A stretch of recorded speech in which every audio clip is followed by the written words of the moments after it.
the question begs, we go all the way back to Tesla and Edison, and for how many years we've now relied on AC. Brett Hitt, who's going to speak tomorrow in the general session, is going to show a corporate headquarters that is 100% DC or 98% DC. And I said, are you going to have AC outlets? And he said, no. And he said, well, we've got some inverters, we've got an AC device, but we really want to encourage native DC. That is bold, right? So you tell us. You just went through that. Just went through it, right? He's saying, good luck, Brett. Yeah, no, he's working with Brett. We the ones who designed it. He designed Generation 6. And the good news is he can avoid some of the scars that and we're not going to get where we need to get without scars, okay? And ironically, it's been 140 years or whatever since AC. Of course. And so we're not going to turn this around overnight. In 30 seconds or less, AK, why should we go back? What's the benefit? Why should we go to DC? Back to DC, yeah. If you look at the entire ecosystem, our LEDs are DC, our laptops are DC, all our consumer product are all DC. This LED wall in native is DC. It's natively DC. Yeah. And if you look at the renewables, it's also generated via DC. Solar's DC. And if we take, why should we convert? That's the question I ask. The question is, we have already DC input devices. We can electrify them in the DC fashion. Why should we do it in AC? Exactly. And all these years that we've avoided this, right? And now, and I honestly think the 100 or so of you in this group are the pioneering group that is going to get this thing lifted back into more mainstream thinking. And think about the time and effort it takes to get the momentum going, but it's got to start someplace, and I think it's literally with you, Jim. You guys. So Farukh, give us some of the pain points of the hotel project. Because you're a developer as well as a technician. That is correct. So some of the pain points would be, while it's a low-hanging fruit, this device can be DC powered. With the manufacturer of equipment, appliances, it's always this chicken and egg story. The first question they ask you is, yes, we know it can be powered by power over Ethernet technology, but what's the market size?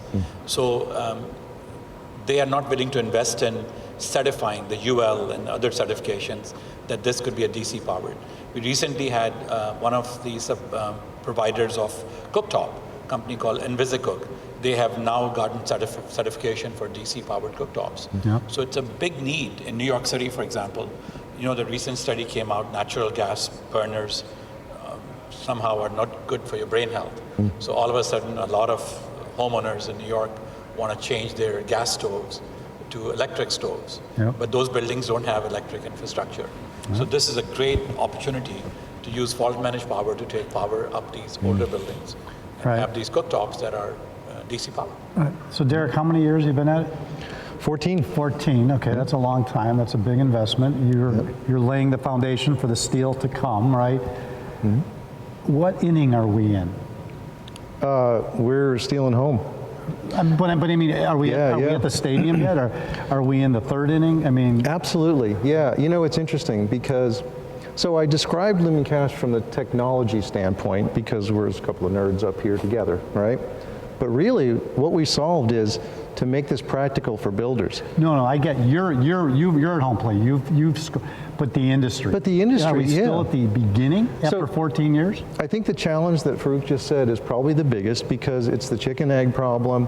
I joke in China, for example, it's like they don't speak English, they don't speak Mandarin, they speak volume, right? So everything is based on that, and they all want a piece of that. But what you're going to see at the Electrify event is like all of us are sitting here saying, yeah, we got jobs, we've got business, there's projects going in. You can do this. It's safe. The water's safe. And as I said, so LumenCache kind of focused on the production home builders. We definitely do commercial systems. That's my background in automation. So you know where we're heading. Right. But really and truly, it was like, how do we just make this easier? How do we make it plug and play energy? Right. A lot of people are talking about that.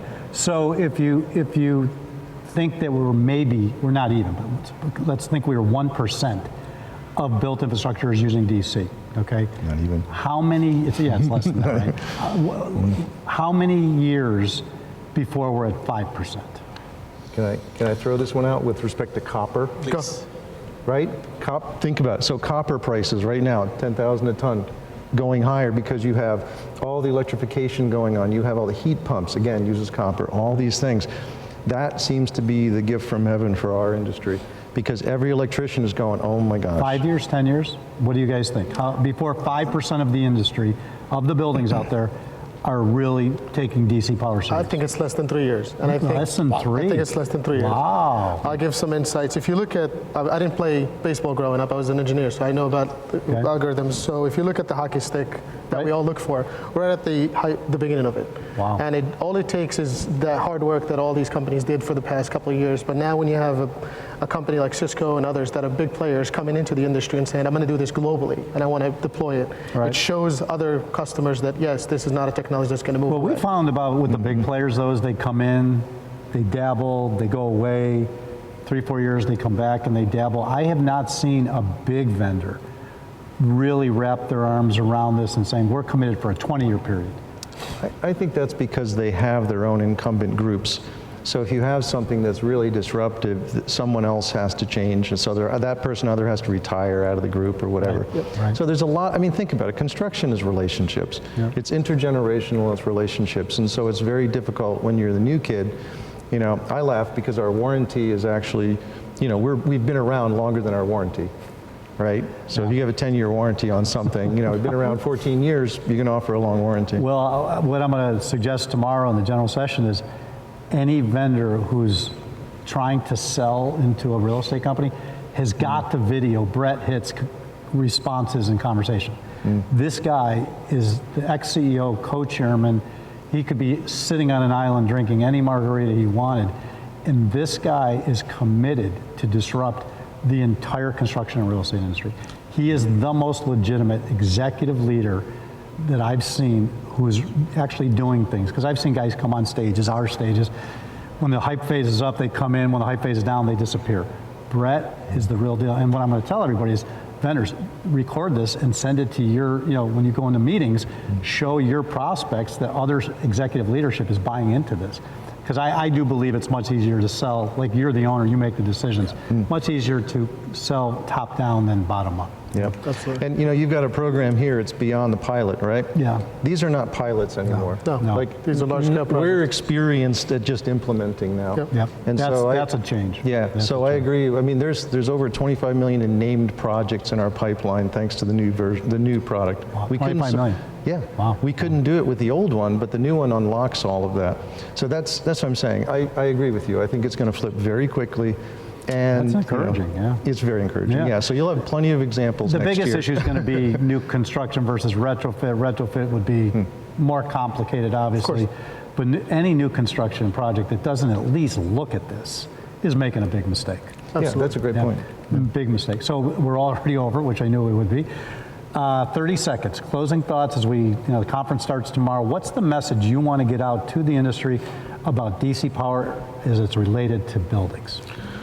I'd say when you're looking to build a building, I think we have to start looking at the technology first. We used to build, when an owner like Farukh and developers start a building, usually they look at the budget first and then they just throw widgets at it. Farukh and others started with, I'm going to put the technology and infrastructure first, then I'll pick the product last. Right. And that's my messaging. Right. Farukh? I think the DC power is real, reliable, and it keeps improving in terms of deployment cost, time to deploy, and it's really improving in reliability over the years, Yep. which is very encouraging. Very encouraging. I do think that the codes are here and that we can help affect them, because in the construction codes you have everything from safety, which is pretty much solved, and now it's conduit, union activities, things like that. So all of these things are going to get changed, and it's from events like this where you can learn Well, about and we've it. got NECA on our site, on in our electrified group. We've got and they're bringing in some other organizations, so we're getting their attention, which is great. Yeah. Which is great. I'll just final comment, just to let you know how committed Farukh is. Instead of a diesel generator in his basement, he's for backup power. Farukh's got a battery, and first time ever. It was the first ever UL 924 battery pack for a commercial building in the world.